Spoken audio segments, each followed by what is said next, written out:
Il fait partie des artistes ivoiriens les plus écoutés en France grâce à ses tubes qui mêlent hip-hop, afrobeat, zouglou et coupé-décalé. Star en Côte d'Ivoire, il est à la conquête du monde avec une ambition assumée.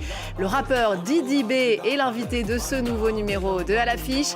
Bienvenue à tous et bienvenue Didi B.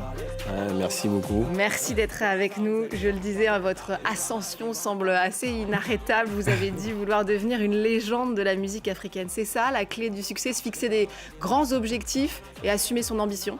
Ouais, se fixer des objectifs tout le temps, ne pas s'arrêter, trouver un nouveau point de départ, c'est ma manière de fonctionner. Donc, je m'arrête pas, j'embrouille tout le monde dans mon équipe. Allez, on va là-bas, allez, on continue ici. C'est comme ça, c'est ma logique. On sent votre énergie.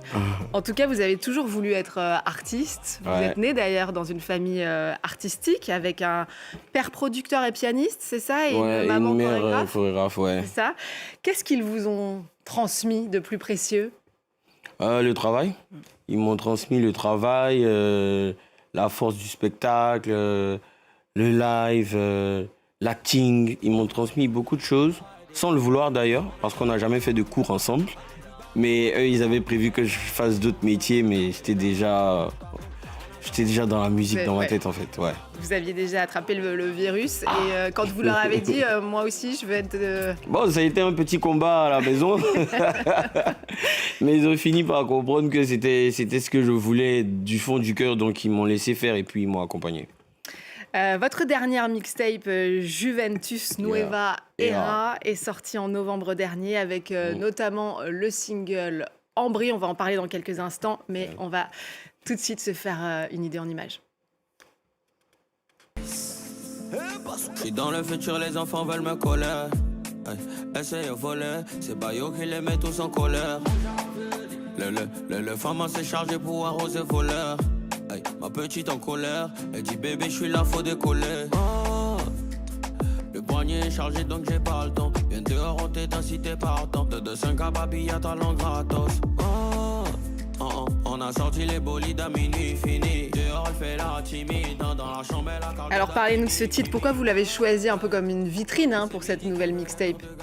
Parce que c'est une nouvelle sonorité pour moi. J'ai jamais chanté sur ce genre de beat. Maintenant, j'aimais bien le concept Ambry, c'est un monouchi de base et puis la danse à Fali, tout ça, c'était bien coordonné en fait. Donc moi-même j'ai kiffé le morceau en fait, donc ça me fait danser et c'est le pas qu'on reprend plusieurs fois dans le clip.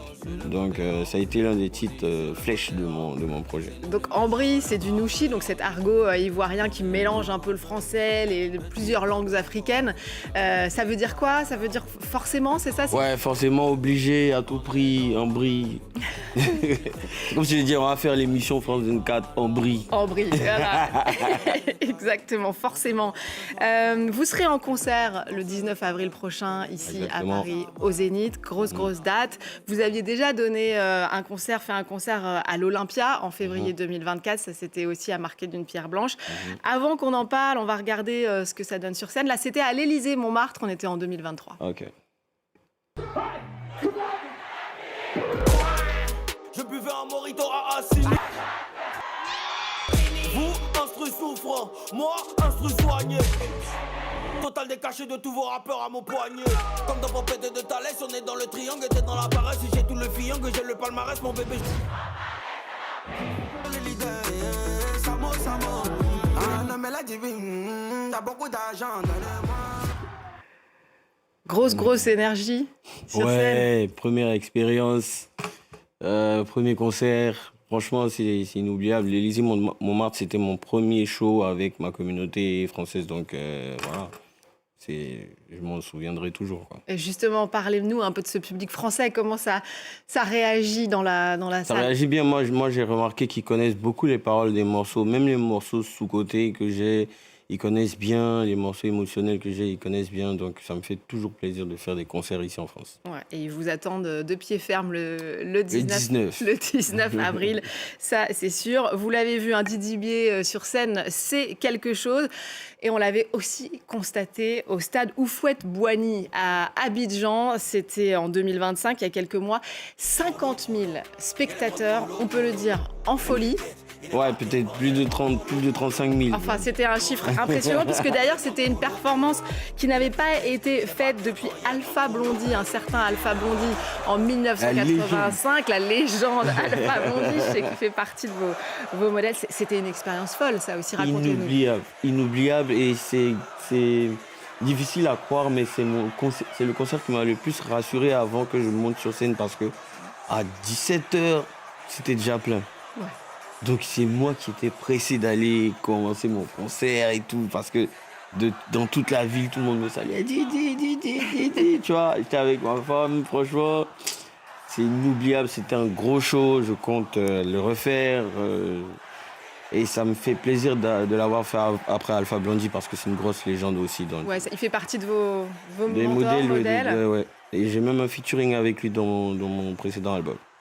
Votre parcours, Didi B, part de Kiff No Beat. Hein, ouais. C'est ce collectif avec lequel vous avez popularisé le rap ivoire. C'est ce nom donné à ce nouveau genre qui a émergé de la capitale économique ivoirienne, Abidjan, très populaire auprès de la jeunesse, et notamment donc avec ses refrains en nouchi. Hein, on parlait de cet argot ivoirien. Utiliser ce langage, c'est aussi mettre une part de vous, de votre africanité dans votre musique. Pourquoi ça, c'est important pour vous ? C'est important parce que c'est notre identité, on est africain, c'est bien de faire du rap, mais il faut qu'on le fasse avec notre propre culture, il faut s'assumer, même rajouter de l'afro, c'est mon truc. L'afro dansant, tout ça, c'est mon truc aussi, parce que il faut toujours bien représenter le pays, quoi, et c'est ce que j'essaie de faire, c'est ce que Kiff No Beat a instauré aussi comme culture, comme genre dans le pays, et ça se porte très bien, le rap ivoire actuellement. Exactement, et au-delà du rap ivoire, hein, l'Afrique tout simplement occupe une place de plus en plus importante sur la scène musicale mondiale, notamment avec le succès de l'afrobeat porté par des icônes telles que Wizkid, Davido, Burna Boy. Vous participez, Didi B, à cette ascension. Votre single Good Vibes a été classé au Billboard américain Afrobeat en 2025 pendant 5 semaines consécutives. C'est une première pour un artiste ivoirien francophone. Vous avez reçu là tout récemment au Nigeria un disque d'or, c'est ça ? Un single d'or, ouais. Un single d'or. Ouais. Derrière, Ouais, c'est une récompense importante. Hein. Le Nigeria, c'est un peu là où tout se passe pour la musique en Afrique. Ah ouais, c'est un marché très difficile et ça, c'était pas prévu, mais je suis très content d'avoir eu ce single d'or et je vais fêter ça là-bas même. Derrière ce succès, il y a un symbole fort qui va au-delà de la musique. C'est celui d'une jeunesse africaine qui est ambitieuse, qui est créative, qui est consciente de sa force. C'est aussi ça votre message, notamment à la jeunesse. Ouais, surtout qu'on peut démarrer de l'Afrique. C'est le plus important à savoir. Faut pas attendre que toutes les conditions soient réunies.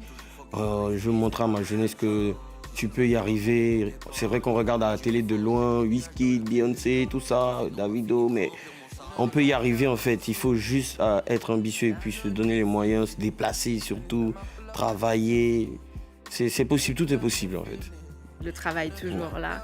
On parlait de Alpha Blondy, mais un de vos autres mentors, c'est DJ Arafat, le roi du coupé décalé, décédé en 2019. Certains voient en vous, mais depuis longtemps, un de ses dignes héritiers. Et c'est d'ailleurs un peu en infiltré que vous étiez arrivé jusqu'au coupé décalé. Racontez-nous un peu. Bon, on l'a fait parce qu'il dominait tellement la scène musicale ivoirienne, africaine même, que il fallait qu'on trouve une stratégie pour se faire voir aussi.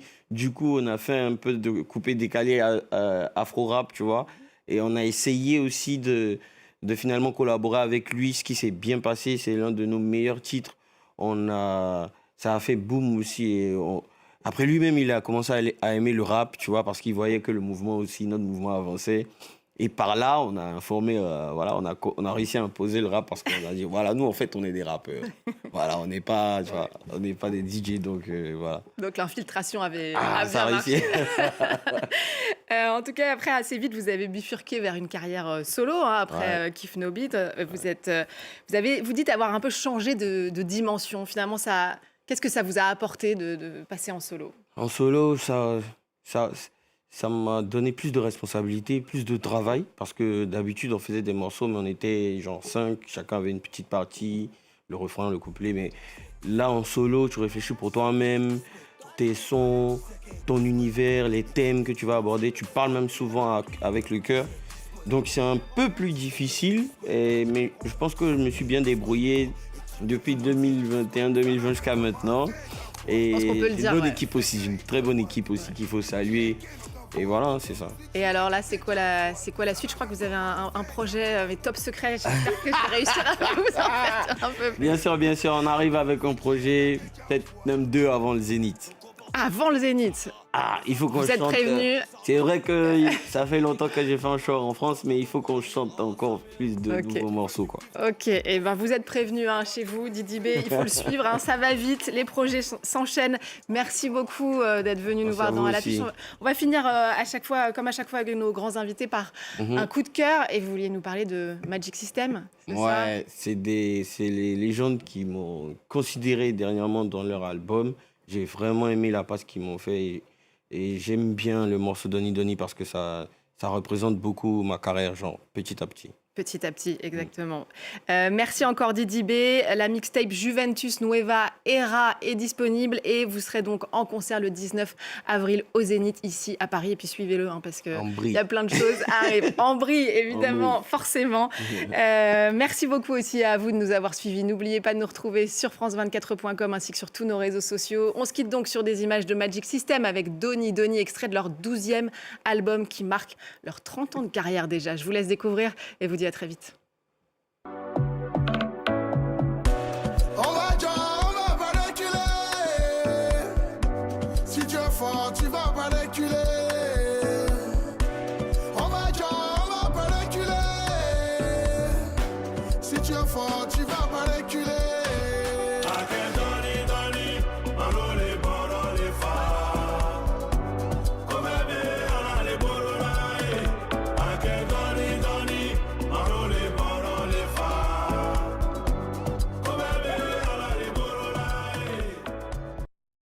Juliette Fievet reçoit chaque semaine dans Légendes urbaines les plus grands artistes issus de la culture urbaine mondiale. Salut la famille, c'est Légendes urbaines avec Juliette sur RFI et France 24. C'est Légendes urbaines. T'as un sacré carnet de... petit carnet de rêve. Retrouvez vos artistes préférés des cultures urbaines mondiales dans Légendes urbaines. En attendant, paix, amour, lumière sur vous, one love. Légendes urbaines, présentées par Juliette Fievet, c'est sur France 24 et en version intégrale sur la chaîne YouTube de l'émission.